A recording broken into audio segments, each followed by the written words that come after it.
नमस्कार साथियों, all India medical students association United से राष्ट्रीय अध्यक्ष भरत बेनीवाल आप सभी को नमस्कार करता हूं, क्रांतिकारी इकबाल पेश करता हूं और आप सभी से शुभकामनाएं शेयर करना चाहता हूं। पूरे राजस्थान, पूरे देश भर के मेरे जो युवा साथी हैं, जो मुझसे जुड़े हुए हैं, जो निरंतर लगातार हमसे हर चीज में हमारा साथ देते हैं और हमारा संपर्क बनाए रखते हैं, उनको भी, और जो लोग नहीं जुड़े हुए उनको भी अप्रत्यक्ष रूप से मैं हार्दिक शुभकामनाएं देता हूं दीपावली की। आप सबसे मैं यही कहना चाहता हूं कि आज दीपावली पे मैं यही जयपुर रुका, घर नहीं गया वहां पे, और जयपुर ही हम लोग दीपावली बना रहे हैं इस बार। और दीपावली का इस बार शायद वो उस तरह का रश भी नहीं है जिस तरह का होता है हमेशा।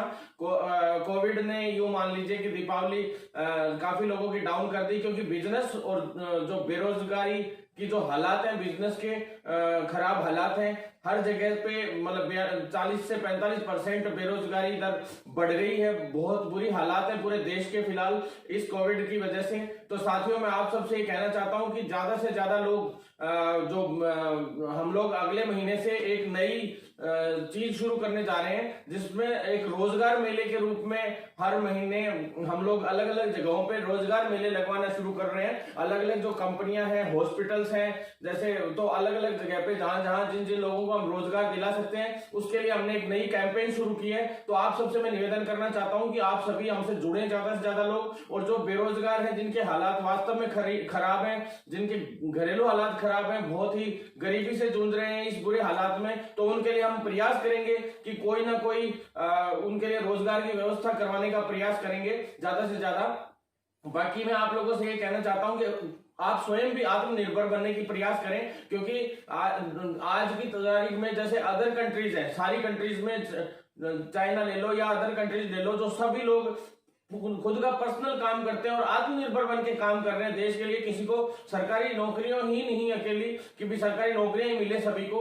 प्रयास कीजिए कि प्राइवेट सेक्टर में भी अच्छे से अच्छे नौकरियां पैदा हो सकें, और जो छोटे छोटे बिजनेस शुरू कीजिए, जिससे क्या है, जैसे चाइना जैसे लोग छोटी छोटी चीजों का उत्पादन करके और अन्य कंट्रीज को सप्लाई देते हैं और बहुत सारा पैसा कमाते हैं और अपने देश की भी आर्थिक स्थिति को मजबूत करने में सक्षम होते हैं। तो हमें भी इस प्रकार के कार्य करने होंगे, जिससे हमारा देश भी मजबूत हो, देश के पास टैक्स जाएगा, हम लोग अच्छा पैसा और नए नए प्रोडक्शंस करेंगे छोटे से छोटी चीजों के, और लघु उद्योग ज्यादा से ज्यादा लगाएंगे, और आप काफी अच्छे जो आत्मनिर्भर बनने का प्रयास करेंगे, तो वो भी फायदा होगा साथियों। लेकिन मैं अभी मुख्य मुद्दे पे आ जाता हूं, जो काफी समय से चल रहा था, और उसमें सबसे पहला मुद्दा, जैसे हम लोग इन दिनों में एक नई मुहिम चलाने जा रहे हैं, उस मुहिम के अकॉर्डिंग सबसे पहला मुद्दा ये है कि भाई जितने भी राजस्थान में जिले हैं, उन जिलों से बेरोजगार छात्र परीक्षाएं देने दूर दूर जाना पड़ता है उन सभी को। तो ये एक बहुत बड़ा इशू है। इसी इशू की वजह से अभी आपको चंद दिनों पहले की बात है, एक बेरोजगार युवा जो पाली से आया मादाराम, उस मादाराम के साथ इतनी बुरी हुई कि भाई वो यहाँ एग्जाम देने आया जयपुर, और उसका एक्सीडेंट हो जाता है और उसकी डेथ हो जाती है। दुर्भाग्यपूर्ण रहा, बहुत ज्यादा दुख भी होता है इस प्रकार से कि एक गरीब घर का बच्चा, जिसके माता के गहने तक गिरवी रख के उसने कोचिंग की, और उसके पिता ने लोन लेके उसको पढ़ाया, उसके बाद उसकी ये हालत होती है कि वो इतना कुछ होने के, सब कुछ गिरवी होने के बाद वो यहाँ एग्जाम देने आता है और उसकी डेथ हो जाती है। और चंद जो चुटकी भर लोग सिर्फ और सिर्फ लेटर बना के दे देते हैं, या कोई एक दो वीडियो बना के शेयर कर देते हैं, कोई उसके मामले में एक्शन नहीं लेता है। मैं उस वक्त सीएचओ और इन चीजों में व्यस्त था साथियों, तो मैं उस मुद्दे को नहीं उठा पाया ढंग से। हालांकि हमने मुख्यमंत्री से मांग की थी, लेकिन ऐसी घटनाएं होती क्यों हैं, इन घटनाओं का कारण क्या होता है, ये हमें विचार करना होगा, ये बहुत जरूरी है। क्योंकि आप देखिए, हम लोगों ने दोष दे दिया, भाई चलो ठीक है, ये अमीरजादी थी, उन्होंने गाड़ियों से एक्सीडेंट कर दिया और ये डेथ हो गई, उसकी हो गई। 2 दिन बाद सब भूल जाते हैं, 5 दिन बाद सब भूल जाते हैं इस मुद्दे को। एक आध दो लोग, छोटे मोटे बेरोजगार नेता जो आ जाते हैं सिर्फ वीडियो बनाने का, मीडिया में अपनी खबर छपवाने के अलावा उनका कोई काम नहीं रहता, वो लोग आते हैं, वीडियो बनाते हैं और पार हो जाते हैं। वो वीडियो का मुझे तो ये समझ में नहीं आया कि फायदा क्या हुआ अभी तक। कोई साथियों, हम लोग वहां बैठना चाहते थे, लेकिन एक दिन के लिए उसको डेड बॉडी को रोका भी था, लेकिन उनके जो परिवारजन थे उन्होंने डेड बॉडी को फिर उठा लिया। कोई बात नहीं, उठा लिया, मैंने मुद्दा उठाया थोड़े दिन पहले, परसूता वाला मामला चूरू में, वो मुद्दा पूरा करवा कर हम उठे, उसमें पूरा मुआवजा दिलवाया, सब कुछ करवाया। और आगे से कोई भी प्रसूता की ऐसे मौत होती है तो 1000 बार हर कोई डॉक्टर भी लापरवाही करे या अन्य भी कोई लापरवाही करे गलती से, तो उसको 1000 बार सोचना पड़ेगा। जो राजनीतिक लोग हैं जो इनमें गलत तरीके से यूज करते हैं और इन मुद्दों को उन लोगों तक भी ये इंफॉर्मेशन पहुंच रही होगी कि तुम्हारी दादागिरी भी नहीं चलने वाली कहीं भी इस प्रकार से कि तुम दादागिरी से कोई भी मामले को दबा दोगे। तो ये भी हमने इंडिकेट किया उन लोगों को और अच्छे से इस लड़ाई को लड़ा। तो साथियों, मैं आप सबसे पहले तो एक मुद्दे पे बात करना चाहता हूं जिसकी वजह से उसकी जो बेरोजगार की डेथ हुई, और इसी की नहीं, कई बेरोजगारों के आज तक हर भर्ती में, बड़ी भर्ती में 15-15 लाख स्टूडेंट्स जब एग्जाम देने बाहर जाएंगे, इधर से उधर होंगे, तो छोटी मोटी एक ऐसी घटना होने की संभावना बनी जाती है, हर बार लगभग बन जाती है। तो साथियों, ऐसे में हम लोगों को इसके लिए एक उचित कदम भी उठाना पड़ेगा। हम थोड़े से रुपए में फॉर्म भरने के हमारे स्टूडेंट्स के पास पैसे नहीं होते और उनको 4-4, 5-5 हजार रुपए लगाकर वो जयपुर एग्जाम देने आते हैं। दुख होता है इस बात का, बहुत दुर्भाग्यपूर्ण है साथियों।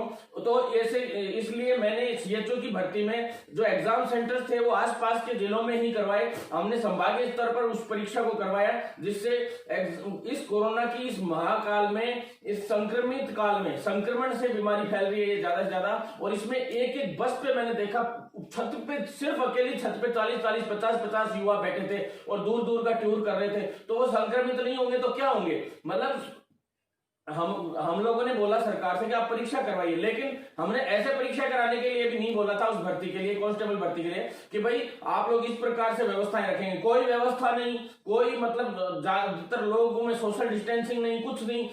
इस प्रकार से परीक्षा कराना है तो मत कराइए, क्या मतलब है फिर? आप ये एक जो बेरोजगार है उसकी मौत नहीं हुई है, इसमें कई बेरोजगारों के जरिए से वो संक्रमित होके और अपने बूढ़े बुजुर्गों के पास जाएंगे, और जो ज्यादातर जिनकी रोग प्रतिरोधक क्षमता कम है बुजुर्गों की, और उन लोगों के पास जाएंगे और वहां तक वो संक्रमण फैलेगा। ये मान लीजिए कि हमने और ज्यादा कई मौतों का इंतजाम कर दिया इन लोगों ने। ये बहुत दुर्भाग्यपूर्ण है। ये मैं कहता हूं कि भाई नहीं होगी किसी की भी डेथ, लेकिन कम से कम संक्रमण तो फैला है ना। तो साथियों, इस प्रकार से सरकारों को जो फैसले लिए जाते हैं, अब 90,000, 70 से 80 हजार युवाओं ने सीएचओ का भी एग्जाम दिया, लेकिन क्या मजाल की किसी को ऐसे दिक्कत आई हो। मैं कहना चाहता हूं 3 दिन की मैंने मांग करी थी कि कांस्टेबल भर्ती की कम से कम 5 या 6 दिन एग्जाम चले, कोई दिक्कत नहीं है, लेकिन संक्रमित नहीं हो, युवा परेशान नहीं हो, और उन्हीं के स्थानीय जिलों में या आसपास के जिलों में उनको एग्जाम सेंटर दिए जाए जिससे फायदा हो सके। तो मेरी सरकार से सबसे पहली मांग यह है कि ऐसे बेरोजगारों की बार बार कभी बाहर जाके ऐसे मौत नहीं हो, ट्रेनों में छतों पे नहीं चढ़ के जाना पड़े, इतने लोगों को इकट्ठा होकर नहीं जाना पड़े, एक साथ सोशल डिस्टेंसिंग की स्पेशल पालना हो। तो साथियों, मैं आप सबसे ये कहना चाहता हूं कि आप सभी लोग मतलब सरकार इस मुद्दे पर तुरंत प्रभाव से कार्रवाई करे, और इसमें जो युवा है जिनके एग्जाम सेंटर बाहर दिए जाते हैं उनको उन्हीं के स्थानीय जिलों में या कम से कम 70-80 किलोमीटर से ऊपर का एग्जाम सेंटर दूरी का नहीं होना चाहिए। इस प्रकार की सरकार व्यवस्थाएं करे, जिस प्रकार से हरियाणा में भी अभी थोड़े दिन पहले उप मुख्यमंत्री जी वहां के, उन्होंने ये नियम लागू करवाया है जिससे दूर नहीं जाना पड़ता किसी भी विद्यार्थी। दूसरी बात, जो बाहरी राज्यों का कोटा है उसका मुद्दा केवल मुद्दा बन के रह जाता है हर बार, लेकिन इस बार इस मुद्दे को मजबूती से हम उठाएंगे। बाहरी राज्य, लगभग 20 राज्य ऐसे हो चुके हैं जो राज्य मतलब जिन्होंने कोटा फिक्स कर रखा है कि भाई 3 या 5% से ज्यादा लोग उनके जो स्थानीय जो स्टेट है उसको छोड़कर उसके बाहर के जितने भी स्टेट्स हैं उनके लोगों को 3 या 5% से ऊपर वो अपनी सरकार में वहां पे स्थानीय भर्तियों में मौका नहीं देने देते। एक तरीके से रिजर्व कर रखी है उन्होंने सीटें, और वो रिजर्व करने के जो नियम वो जिस प्रकार से बनाते हैं उन तरीकों से वो रिजर्व हो जाती है। जैसे महाराष्ट्र में कोई भर्ती होगी तो उसमें मराठा भाषा आनी चाहिए या स्थानीय भाषा, लोकल भाषा आनी चाहिए, जिससे बाहर के विद्यार्थी अपने आप ही उस भर्ती से बाहर हो जाते हैं, तो स्थानीय लोगों को ही रोजगार मिलता है वहां पे। तो मैं राजस्थान के जितने भी युवा हैं उनको ही रोजगार मिले, इसके लिए कुछ ऐसे सरकार नियम बनाए जिससे बाहर के लोगों को कम और राजस्थान के स्थानीय लोगों को ज्यादा रोजगार मिले। साथियों, दूसरा मुद्दा हमारा ये है। तीसरा मुद्दा मुख्य रूप से ये है कि जो अभी जितनी भी अभी एग्जाम्स हुई, जितने भी ये जो महाकाल चल रहा है संक्रमण का, इस वक्त परीक्षाएं कराना संभव नहीं है, फिर भी जबरदस्ती परीक्षाएं करवानी पड़ रही है कई। लेकिन मैं उनसे ये कहना चाहता हूं सरकारों से कि जैसे मेडिकल छात्रों को अब तक प्रमोट नहीं किया है, उन छात्रों को, नर्सिंग छात्रों को, फार्मासिस्ट छात्रों को या पैरामेडिकल अदर जो भी छात्र हैं जिनको केंद्रीय काउंसिल से ऑर्डर जारी हो चुका था प्रमोट करने का, और उनको प्रमोट एग्जाम नहीं करवा के इंटरनल और इनके सेशनल्स के आधार पे उन लोगों को आगे की कक्षा में भेज के और उनको अगली कक्षा की तैयारी करवाना। क्योंकि आप लोगों ने इतनी ड्यूटियां लगाई, इतने छात्रों ने अगर किसी ने साथ दिया तो सबसे ज्यादा मेडिकल के छात्रों ने साथ दिया, उसके बावजूद मेडिकल छात्रों के साथ इतना गलत सरकारों ने किया, ये बहुत दुर्भाग्यपूर्ण है। अशोक गहलोत और जो रघु शर्मा जी है, इनको तो सबक सिखाने का वक्त आ गया है। चिंता मत कीजिए साथियों, क्योंकि रघु शर्मा जी है। अब मैं आपको एक बड़ी भर्ती के बारे में बात करना चाहता हूं। बहुत सारे लोगों ने ऐसे स्टेटमेंट डाले थे कि भाई भरत बेनीवाल जी, ये बात हो ही नहीं सकती। कई लोगों ने ये कहा था कि भाई भर्ती के नियमों में, फार्मासिस्ट भर्ती की मैं बात करता हूं साथियों, फार्मासिस्ट भर्ती की बात चल रही है। 1736 पद थे, उसको लिखित परीक्षा से मैं करवा के लाया था। लेकिन जो फार्मेसी में संविदा कर्मी हैं, उनका पक्ष लेते हुए कर्मचारी संघों ने काफी अच्छे से उनकी डिमांड रखी और मजबूती से उनकी लड़ाई में उनका साथ दिया। और आज देख लीजिए आप, जो मैंने बोला था वही हो गया। जो इंसान मेरे पे विश्वास नहीं करता, अंत में वो बात सच्चाई आगे चल के निकल के सामने आ ही जाती है साथियों, और वो सच्चाई सामने निकल के आ गई है। मैंने कहा था कि फार्मासिस्ट भर्ती है, उसमें रियल बता रहा हूं साथियों आप लोगों को कि इसमें गड़बड़ी होने की संभावना है। इसमें नियमों में वापस संशोधन होने के लिए इस भर्ती की फाइल डेट आगे से आगे बढ़ाई जा रही है। 2 बार बढ़ाई जा चुकी थी और साथियों फिर से अपडेट, अब भर्ती को निरस्त कर दिया गया है। और आज का न्यूज़पेपर की फ्रंट पेज की खबर आप लोगों ने देख ली होगी कि साफ शब्दों में लिखा है कि भर्ती के नियमों में बदलाव होगा, और बाकायदा उसमें नीचे की साइड में साफ साफ लिखा है कि भाई उसमें मेरिट आधार पर भर्ती होने की संभावना है, जैसे पहले वाली भर्ती हुई थी। इससे पहले वाली जो भर्ती हुई थी साथियों फार्मासिस्टों की, वो मेरिट और बोनस आधार पर हुई थी। और जबकि इससे पहले वाली लिखित परीक्षा से मैं करवाया लाया था बोनस अंकों के आधार पर, वो उस टाइम नर्सिंग और फार्मेसी दोनों भर्तियां हम लोगों ने लिखित परीक्षा से फाइनल करवा ली थी ये वाली। लेकिन नर्सिंग की भर्ती में भी वही हुआ कि भाई संविदा कर्मियों का पक्ष कर्मचारी संघों ने रखा, कई विधायकों ने रखा, क्योंकि वो लोग संविदा पे अभी काम कर रहे हैं। और क्या है, विधायकों को और उनको विधायक वगैरह अपनी पेशेंटों के लिए उनको फोन कर देते हैं, उनकी अच्छी जानकारियां हो जाती है। तो स्थानीय इलाकों से सभी का दबाव होने के कारण उस भर्ती में वापस मेरिट, ये वाली भर्ती फार्मासिस्ट की भर्ती भी मेरिट पे होने की संभावनाएं हो चुकी है, ये आप लोगों को पता होगा साथियों। इसमें बहुत बड़ी लड़ाई लड़नी पड़ेगी, नहीं तो 20,000 अभ्यर्थियों ने जिन्होंने फॉर्म भरे थे फार्मासिस्ट भर्ती में, आज उनमें से कम 17-18 हजार ऐसे अभ्यर्थी हैं जो बिल्कुल फ्रेशर है, जो नए सिरे से भर्ती को देना चाहते हैं। लिखित परीक्षा से 18,000 अभ्यर्थी चाहते हैं कि लिखित परीक्षा से वो भर्ती हो, कम से कम 15,000 तो चाहते हैं साथियों। तो आप लोगों के भविष्य के साथ वापस खिलवाड़ होने की संभावनाएं हैं, आप लोग साथ दीजिए, नहीं तो ये लिखित परीक्षा से भर्ती नहीं हो पाएगी, वही मेरिट आधार पे होगी और वो पूरी तरह से फर्जीवाड़े होंगे। कि बाहर से जैसे पैरामेडिकल की भर्ती में फर्जीवाड़े होने की संभावना हुई, लेकिन हम लोगों ने अधीनस्थ आयोग पर प्रदर्शन किया, आंदोलन किया और उसके बाद तुरंत लिस्टें निकलवाने का काम किया, जिससे बाहर की जैसे अब YBN यूनिवर्सिटी है उसका रजिस्ट्रेशन कर दिया पैरामेडिकल में, और राजस्थान RPMC में अभी रजिस्ट्रेशन होने की संभावना हो रही है। कोर्ट से आदेश दिया है वो लोग। अब ऐसे इस प्रकार से चलेगा तो मेरे हिसाब से तो फर्जीवाड़ों के अलावा कुछ नहीं होगा। लिखित परीक्षा से हर एक भर्ती हो, ये हमारा सबसे मुख्य मुद्दा है पूरे भारत का। तीसरा जो मुख्य मुद्दा मैंने बताया आप लोगों को, पूरे भारत में सब जितनी भी भारत में ही नहीं अपितु अपने राजस्थान में तो सबसे मुख्य तौर पे हम लोग कहना ही चाहते हैं कि जितनी भर्तियां हो, चाहे वो चपड़ासी की हो या बड़े से बड़ी भर्ती हो, सारी की सारी रिटर्न एग्जाम पे हो। और RPSC ले, नहीं तो कोई भी जो एक संस्थान अधीनस्थ आयोग ले, कोई भी ले, लेकिन लिखित परीक्षा से भर्तियां होनी चाहिए मेरिट आधार पे। जैसे पैरामेडिकल की अभी मेरिट की भर्ती चल रही है, उसमें फर्जीवाड़े होने की ज्यादातर संभावना है, क्योंकि फर्जी डिग्रियां बनवा लाते हैं। यूनिवर्सिटीज इतनी फर्जी हैं पूरे इंडिया में कई कि वो तुरंत डिग्रियां बना के दे देती है साथियों, मतलब 5-5, 10-10 दिन में डिग्रियां बना के दे देते हैं। तो साथियों जो वास्तव में रियल में उसका हकदार होता है उस भर्ती का, उस नौकरी का, वो व्यक्ति इस भर्ती में नहीं लग पाता है और इस प्रकार से उनके साथ धोखा होता है। तो उस धोखे को रोकना हमें फर्जी लोगों पे कम ज्यादा से ज्यादा रुकावट पैदा करनी है। साथियों मेरे पास तो खूब धमकियां भी आती है जो फर्जी लोग हैं उनकी तरफ से कि भाई इस भर्ती को ऐसे क्यों कर रहे हो, वैसे क्यों कर रहे हो। धमकियां तो क्या देंगे वो, उनकी औकात क्या है धमकियां देने की, तो क्योंकि इलाज बिठाने में तो अपन नंबर 1 है साथियों, आपको टेंशन लेने की जरूरत नहीं है। हम आपके लिए लड़ाई लड़ेंगे, साफ तरीके से लड़ेंगे, लेकिन आप लोग साथ दें, ज्यादा से ज्यादा लोग जो है साथ देने के लिए हम लोगों से जुड़े। जैसे फार्मासिस्ट भर्ती के जितने भी साथी हम सब जुड़े, जिससे हम मजबूती से इस लड़ाई को आगे बढ़ा सके साथियों।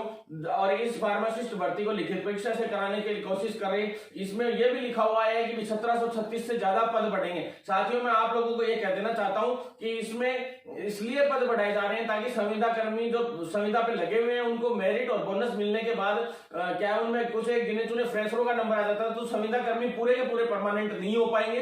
इस वजह से ये पदों में बढ़ोतरी, हालांकि पद बढ़ाना हम भी चाहते थे शुरू में, मैंने इसके अंदर टोटल 4200 से 4300 पदों की फाइल बनवाई थी, लेकिन इसमें धीरे धीरे फाइनेंस डिपार्टमेंट ने बजट कम होने की बात कह के और धीरे धीरे इस पदों को 1776 पद कर दिया था साथियों। पहले 4258 पद इसमें हम लोगों ने सैंक्शन करवाए थे लगभग, और साथ ही कम होते होते ये डाउन होते होते देखे 1736 पदों पे तो लाके छोड़ दिया। और इसी प्रकार से इन भर्तियों की हालत की जाती है साथियों। दूसरा, लिखित परीक्षा से अगर सारी भर्ती होगी तो सारी पारदर्शी होंगी। राजस्थान में एक भी भर्ती संविदा पे नहीं आने देंगे।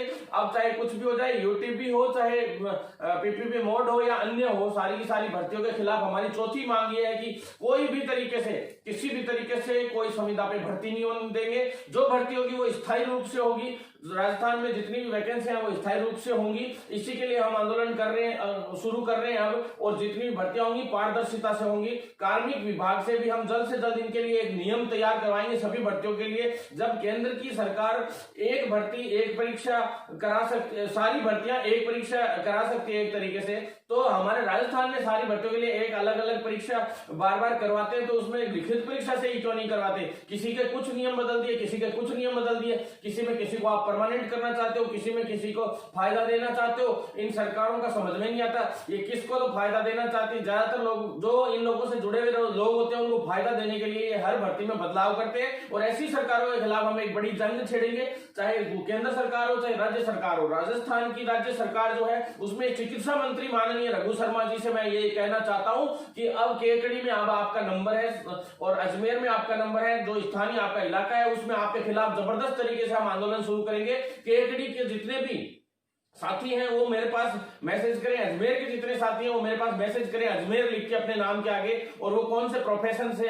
जुड़े हुए हैं वो हमारा साथ दे सकते हैं, वो हमारे पास सेंड करें मैसेजेस, जिससे हम इस लड़ाई को मजबूत कर सके साथियों। उससे अगली बात मैं आप लोगों को ये कहना चाहता हूं कि जितने भी साथी हैं जो जुड़े हुए हैं हम लोगों से, वो उनको सभी को दीपावली के एक बार फिर से शुभकामना देता हूं। लेकिन दीपावली अगली अच्छी बनानी है, तो उस दीपावली से यानी 1 साल का वक्त हमारे पास है। 1 साल के अंदर हमने टारगेट्स लिए हैं, बहुत ही अच्छे से टारगेट है सारे के सारे, और भी बहुत सारे मुद्दे हैं जिन पे हम बात करना चाहते हैं। लेकिन साथियों कुछ साथी हैं जो प्रमोट का जो मुद्दा है, वो प्रमोट का मुद्दा अगर इस प्रकार से सोल्व नहीं होता है, तो मैं प्रमोट के मुद्दे पे आप लोगों से ये कहना चाहता हूं कि साफ सीधी बात है, या तो सरकार ठीक है परीक्षा कराना भी चाहती है 1% भी, तो कम से कम 10 अंक से 15 अंक उनको बोनस दिए जाए, और उनकी जो कॉपीज जो है चेक होंगी वो इस प्रकार से थोड़े से रियायत बरतते हुए उनकी कॉपियां चेक हों।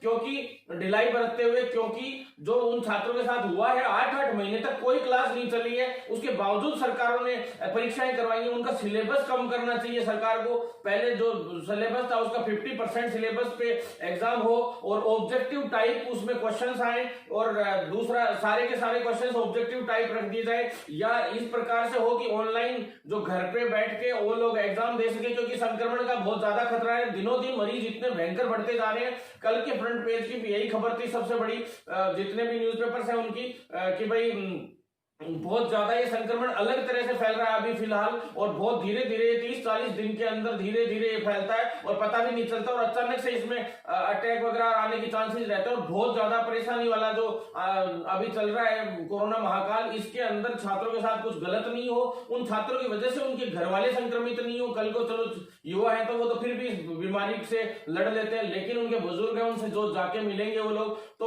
उनको ज्यादा इफेक्ट करेगा। तो साथियों मैं आप सबसे निवेदन करना चाहता हूं हूं कि अब जो ये हमारा महासंग्राम चल रहा था, ट्विटर अभियान मैंने चलाया था, ट्विटर अभियान में प्रमोट वाले साथियों ने कोई ज्यादा वो नहीं किया, तो मुझे दुख हुआ इस बात का कि भाई आप लोग अपने खुद के मुद्दे के लिए जागरूक नहीं है क्या? मेरे को 150 लोग ही है क्या जो वास्तव में प्रमोट चाहते हैं, बाकी और कोई लोग नहीं चाहते क्या? मैं साथियों, प्रमोट वाले साथियों से ये कहना चाहता हूं कि अभी जो आंदोलन में जो रेगुलर हमारे साथ आ सके, खास करके जयपुर टीम को कहना चाहता हूं कि जयपुर में जितने भी विद्यार्थी पढ़ रहे हैं वो स्पेशली यहाँ ज्यादा से ज्यादा जुड़े मेरे से, ताकि हर कॉलेज से जुड़े, ताकि हम लोग अब जो प्रदर्शन करें उसमें फोन कर करके हम लोग लोगों को, सभी को, मैं खुद फोन कर करके बोल रहा हूं कि भाई प्रमोट के मुद्दे पे हम लोग रैली करने जा रहे हैं, आप लोग क्या सलाह है, कितने तारीख को हम लोग करें, ये फाइनली करनी पड़ेगी यहाँ पे, क्योंकि जब परीक्षाओं के इन सब चीजों में ही सरकारों के नियम लागू नहीं होते इस कोविड के, तो फिर हम लोग रैली में क्यों नियम, हम तो किसी से परमिशन नहीं लेंगे, सीधी रैली ठोकेंगे, चाहे वो सिविल लाइन फाटक पे ठोके या रघु शर्मा का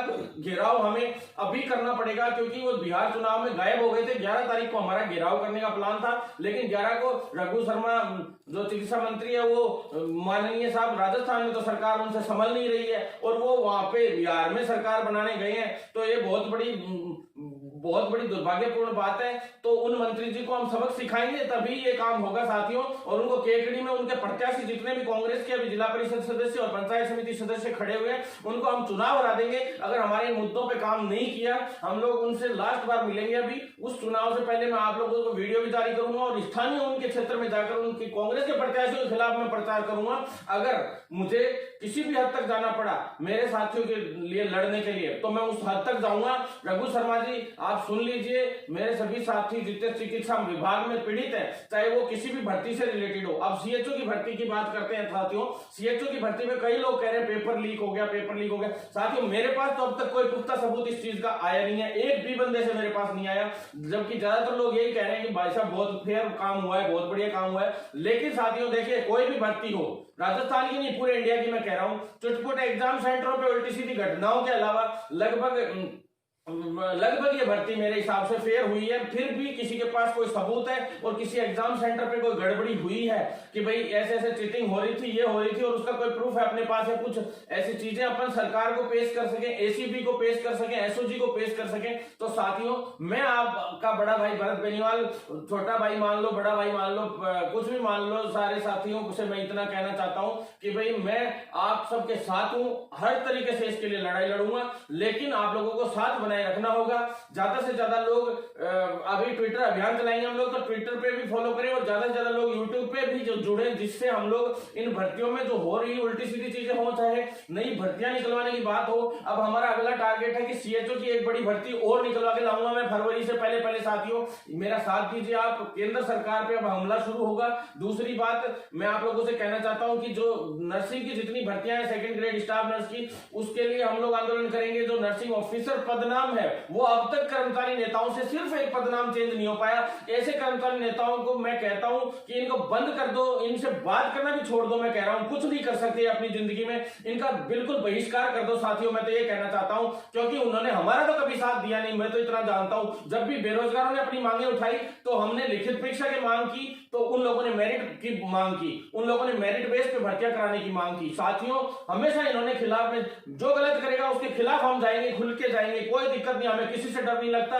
और ऐसी तैसी करेंगे। अब कर्मचारी नेताओं आप लोग सुन लो, आपके घर, आपके जहां आप जॉब करते हो वहां आके हम देखेंगे तो आप लोगों को कि काम कर रहे हो या नहीं कर रहे हो। नहीं तो सरकार जब नेतागिरी भी नहीं करनी आती, केस मुकदमों से तुम डरते हो, जेल जाने से तुम डरते हो, क्यों नेतागिरी में आए हो आप लोग? जबरदस्ती की बातें क्यों करते हो आप लोग? ले लेके पद बैठ जाते हो, प्रदेश अध्यक्ष, उपाध्यक्ष, सचिव, क्या है? कुछ नहीं है। मेरे नाम क्या, कुछ मत लगाओ आप, ओनली भरत बेनीवाल रखो, कोई पदनाम नहीं चाहिए बोलो, और मैं करके दिखाऊंगा काम। कौन नहीं जुड़ता है मेरे से, कौन नहीं साथ देता, मैं देखता हूं। अरे भैया नेतागिरी करने का इतना शौक है तो केस मुकदमों से डरना छोड़ दो और इन चीजों से किसी भी कोई भी नौबत पे आए, नौकरी जाने का खतरा हो तो उससे भी छोड़ दो डरना। ऐसे काम नहीं चलने वाला है। 10-10 गुट, 15-15 गुट, 35 ग्रुप बना के छोड़ दिया आप लोगों ने। नर्सिंग में 15 गुट, 10 बना दिए, फार्मेसी में 10 बना दिए, पैरामेडिकल में, ऐसे ही चलता रहेगा क्या पूरी जिंदगी भर? साथियों आप सब लोग एकजुट हो। कर्मचारी संघ वालों से भी विनती करना चाहता हूं कि आप लोग एकजुट हो। जो साथ नहीं आएगा हमारे, हम उसके खिलाफ आंदोलन शुरू करेंगे। अब जैसे रघु शर्मा के खिलाफ आंदोलन शुरू किया, वैसे ही उन कर्मचारी संघों के खिलाफ सोशल मीडिया पे एक से एक आंदोलन शुरू करेंगे। पहले उनका सिस्टम को उखाड़ के फेंकेंगे, उसके बाद ही हम सारे सिस्टम को नए सिरे से मजबूत बनाएंगे और हर कॉलेज से छात्र जुड़ेगा तो हम और ज्यादा मजबूत होंगे साथियों। हालांकि लगभग सभी कॉलेजों से मुझसे छात्र जुड़ चुके हैं। मैं चाहता हूं कि आगे भविष्य में भी आप लोग इसी तरह से साथ बनाए रखें, जिससे हम हर मुद्दे पे काम कर सके। रही बात 80-20 के इश्यू की, मैं आप सबसे कहना चाहता हूं कि साथियों एएनयू ने भी स्ट्राइक की घोषणा की है, एम्स नर्सेज यूनियन ने भी। तो साथियों मैं उनको धन्यवाद देता हूं कि भाई 80-20 का अगर आप लोग इश्यूज में शामिल कर लेते हैं तो मैं बहुत बहुत धन्यवाद दूंगा, क्योंकि क्या आप लोगों की तनख्वाह वैसे भी अच्छी मिलती है, सब कुछ बढ़िया चल रहा है आप लोगों का। मैं तो ये चाहता हूं कि इस दिवाली के अवसर पे आप बेरोजगारों के लिए कुछ काम करें। मेनली बेरोजगारों के लिए नहीं, वो आपके खुद का भी मुद्दा है। कई लोग यूं कह रहे हैं, उनके नेताजी यूं कह रहे हैं कि भाई बेरोजगारों के लिए भाई मैं लड़ रहा हूं, यही बहुत बड़ी बात है, बाकी ये हमारा मुद्दा ही नहीं है, ये भी कहना है उनका। तो आपके जो आगे भविष्य में आने वाले जो वहां पे पदों पे आएंगे और गर्ल्स के साथ कोई नेगेटिव बात होती है तो उसके जिम्मेदार आप स्वयं होंगे। आप आज ये बात बोल रहे हैं, तो अगर आप ये बात बोल रहे हैं कि 80-20 के इशू में हम तुम्हारे साथ हैं और वो मुद्दा हमारा है, ये बात आप लोगों को बोलना चाहिए, क्योंकि एम्स की भर्तियों की बात चल रही है। कर्मचारी नेताजी, आपको मैं स्पष्ट रूप से कह देना चाहता हूं कि ये एम्स के कर्मचारियों का ही सबसे बड़ा मुद्दा है, सेकंड पे बेरोजगारों का मुद्दा है। मैं आपसे कहना चाहता हूं क्यों, क्योंकि भविष्य में आपके जूनियर्स है वो ज्यादातर गर्ल्स आएंगी। गर्ल्स सभी मजबूत होती है, लेकिन गर्ल्स को दबाने का ज्यादा प्रयास किया जाता है एम्स के जो डायरेक्टर साहब है उनके द्वारा और अन्य के द्वारा। तो मैं ये चाहता हूं कि हमारे गर्ल्स हैं, हमारी बहनें, जिनका हम हाथ जबरदस्त 1% भी कहीं भी शोषण नहीं होने देंगे, जबरदस्त तरीके से उनका साथ देंगे। और मैंने नर्सेज के लिए और जो मेडिकल विभाग में जितनी भी गर्ल्स हैं वो जिनके साथ शोषण होने का चांसेस रहता है, उनके लिए एक स्पेशल टीम गठित की हम लोगों ने। जहां भी किसी बहन को कोई दिक्कत आए, हम लोग उनके लिए तैयार खड़े मिलेंगे, ये प्रॉमिस है। चाहे कहीं भी जाना पड़े, गाड़ियां भर भर के जाएंगे और ऐसी तैसी कर करके आएंगे उन लोगों की जो हमारी बहनों को तंग करेंगे। साथियों, आप लोगों को अपनी या तो नेताजी और नेतागिरी छोड़ दो या अपनी बहनों की सुरक्षा करना भी शुरू कर दो। आज जब एम्स के डायरेक्टर इतना घटिया नियम बना सकते हैं हमारी बहनों के साथ शोषण करने के लिए एक तरीके से, तो फिर आप लोग इसके खिलाफ आवाज उठाने में कहां डरते हो? आप लोग एक तरफ बात करते हो कि कंफर्ट वर्ड का यूज लिया, हमारे जो नर्सेज हैं उनके लिए कंफर्ट वर्ड का यूज लिया भर्ती के अंदर। तो साथियों, आप लोग क्या किया उसके बाद? आप लोगों ने कंफर्ट वर्ड का यूज कर लिया, क्या किया आप लोगों ने? उसके लिए कोई रास्ता निकाला, कुछ आंदोलन किया? किसी भी गर्ल्स ने आंदोलन किया? मेरी सिस्टर्स को भी मेरा यही कहना है कि आप लोग भी आंदोलन कीजिए, नहीं तो ये लोग इसी तरह से शोषण को बरकरार रखेंगे और आने वाले वक्त में पूरे प्रोफेशन पे ये लोग कब्जा करके बैठ जाएंगे और ऐसी तैसी करते रहेंगे। तो साथियों, आप लोगों को चिंतित होने की आवश्यकता नहीं है।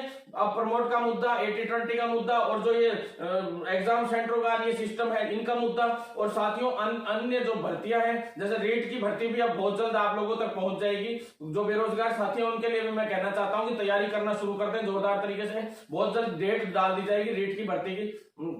साथियों, मैं आप सभी से ये कहना चाहता हूं कि भाई रीट की भर्ती की मैं बात करता हूं तो रीट की भर्ती में शिक्षकों के लिए तुरंत प्रभाव से विज्ञप्ति जारी कर दी जाए। जो बेरोजगार छात्र है, काफी 15 से 20 लाख बेरोजगार साथी हैं जो इस भर्ती का इंतजार कर रहे हैं और उन बेरोजगारों को तुरंत प्रभाव से अब मौका मिलना चाहिए। फर्स्ट ग्रेड की भर्तियों की भी अभी विज्ञप्ति जारी की, उसके लिए धन्यवाद देता हूं, लेकिन इस भर्ती को जल्द से जल्द आप खत्म करवाइए। ये नहीं हो कि फिर से 3-3 साल में अटकी रहे और पड़ी रहे। तो भर्तियां सरकार तुरंत प्रभाव से सारी की सारी पूर्ण करे और चिकित्सा विभाग में जैसे फार्मासिस्ट भर्ती पूर्ण करने के लिए हम लोग लगे हुए। दूसरा, नर्सिंग की जो स्थायी भर्तियां कम से कम 7 से 8 हजार पदों पे भर्तियां तुरंत प्रभाव से होनी चाहिए। हम लोगों ने जो यूटीपी की जितनी भी भर्तियां थी राजस्थान में, यूटीपी वाले सारे परमानेंट हो चुके हैं। तो मैं सरकार से एक दरख्वास्त करता हूं कि जो यूटीपी की सीटें खाली हुई हैं उन सभी सीटों पे वापस पुनः भर्ती निकाले सरकार, पुनः उन पदों को सृजित करे और कम से कम 4500 से 4600 तो कम से कम हो गए। वैसे तो 6000 के नए मेडिकल कॉलेजेस भी खुले हैं सारे के सारे, उन सभी मेडिकल कॉलेजेस के और सबके मिला के 8000 के करीब पद तो अब भी मैं आप लोगों को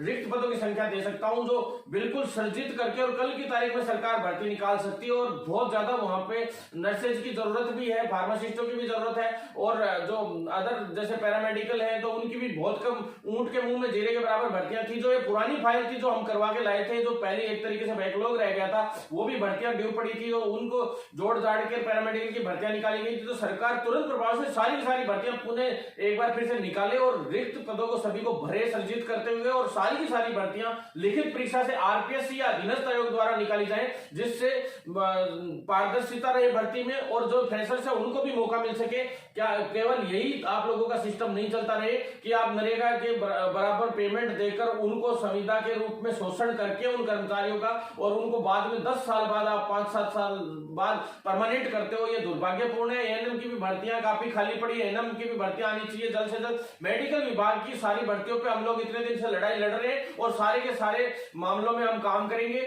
जल्दी से जल्द ओटी टेक्नीशियन है उसका भी कैडर बने और कैडर बना के और उसके तुरंत प्रभाव से जो हमने रिक्त पदों की मैंने आरटीआई लगाई निकलवाई थी और जो बताया था कि इतने पद खाली है, सारा हमने अतिरिक्त निदेशक साहब को दे दिया था। अतिरिक्त निदेशक साहब जल्द से जल्द इस पे कार्रवाई करें। और साथियों बहुत जल्द मैं सीएचओ की एक भर्ती और लेके आ रहा हूं। कम से कम नर्सिंग वाले साथियों को 25,000 रोजगार देने का मैं वादा करता हूं, लेकिन आप लोगों का साथ बना रहेगा तभी, क्योंकि 7 से 8,000 तो अभी ये भर्तियां करवा दी सीएचओ की कम से कम 5 से 6,000 भर्तियां और लेके आऊंगा, ये मैं वादा करता हूं। और वो भी इसी 2-3 महीने के अंदर अंदर लेके आऊंगा। अभी केंद्र सरकार हमसे पे फिर से हम अटैक करने जा रहे हैं। जो सीएचओ के साथी जो इस सीएचओ वाले इस पेपर से कुछ लोग गिने चुने लोग पीड़ित भी थे कि हमारा ऐसा नहीं हुआ, वैसा नहीं हुआ, ये नहीं हुआ, हम लोगों की भर्तियों में ये दिक्कतें आई, कोई चीटिंग फिटिंग का या कोई भी आप लोगों को लगा हो तो भी मैं उसके खिलाफ भी कार्रवाई करने के लिए तैयार हूं। प्लस दूसरी एक सीएचओ की भर्ती की वापस से आप तैयारी शुरू कर दीजिए, ये मैं वादा करता हूं कि एक भर्ती और लेके आऊंगा साथियों आपके लिए।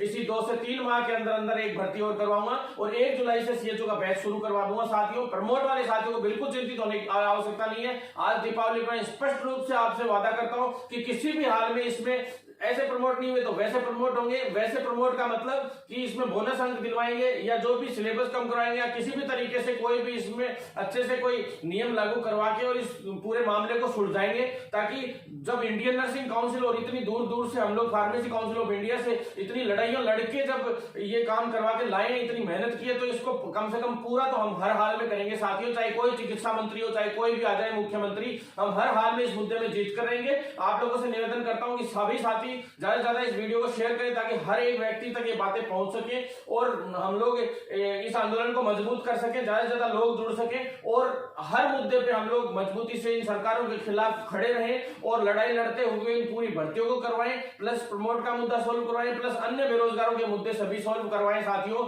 मैं आप लोगों के सदा साथ हूं। दीपावली की ढेर सारी आप लोगों को शुभकामनाएं। और मैं इस बार सिर्फ इसीलिए नहीं गया हूं कि पूरी रणनीतियां मैं तैयार कर रहा हूं और यहीं दीपावली बनाएंगे, जैसे बढ़िया से बढ़िया बनाने का प्रयास करेंगे। सभी साथी जो मेरे साथ जुड़ना चाहे, दीपावली बनाना चाहे, वो आना चाहे, वो जयपुर में मिल भी सकता है मुझसे आज आराम से दीपावली पे, आज और कल 2-3 दिन, कोई दिक्कत नहीं है। ज्यादा से ज्यादा लोग जुड़े, जो जयपुर है वो मिलना चाहे तो मिल सकते हैं। और सभी को एक बार फिर से दीपावली की शुभकामनाएं। धन्यवाद साथियों। आपका भाई भरत बेनीवाल आप सभी को फिर से शुभकामनाएं देता है दीपावली की ढेर सारी।